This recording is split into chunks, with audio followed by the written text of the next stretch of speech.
வணக்கம் நண்பர்களே.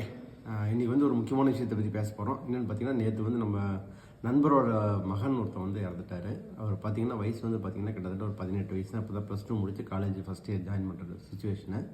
என்னென்னு பார்த்தீங்கன்னா, இந்த போன் மேரோவில் வந்து கேன்சர் அஃபெக்ட் ஆகி ஆக்சுவலாக ஷோல்டர் பெயின் தான் இருந்திருக்குது. அது அப்படியே வந்து நுரையீரலுக்கு ஸ்ப்ரெட் ஆகி இவங்க டயக்னைஸ் பண்ணி கரெக்டாக தீபாவளி டைமில் டயக்னைஸ் பண்ணியிருக்காங்க. கிட்டத்தட்ட ஒரு மாதம் தான். ஒரு மாதத்தில் அது வந்து கிட்டத்தட்ட 4th ஸ்டேஜ் ஆயிடுச்சு. ஆனால் டயக்னோஸ் பண்ணுறதுக்கு லேட் ஆயிடுச்சுன்னு நினைக்கிறேன். அது என்ன சரியான டீட்டெயில் வந்து கிடைக்கல எனக்கு. ஸோ இது வந்து பார்த்திங்க அப்படின்னா, நம்ம உணவை பற்றி நிறையா பேசிகிட்ருக்கோம், நிறையா பண்ணிகிட்ருக்கோம். இது உணவு மட்டும்தான் காரணம்னு நம்ம சொல்ல முடியாது. ஆனால் உணவும் ஒரு முக்கிய காரணமாக வந்து இதுக்கு இருக்குது. ஸோ உணவில் வந்து நம்ம கண்ட்ரோலில் என்னென்ன இருக்குதோ அதெல்லாம் நம்ம சரி பண்ணிக்கிட்டோம்னா வெளியிலேருந்து வரதை வந்து நம்மளால் எதுவுமே தடுக்க முடியாது.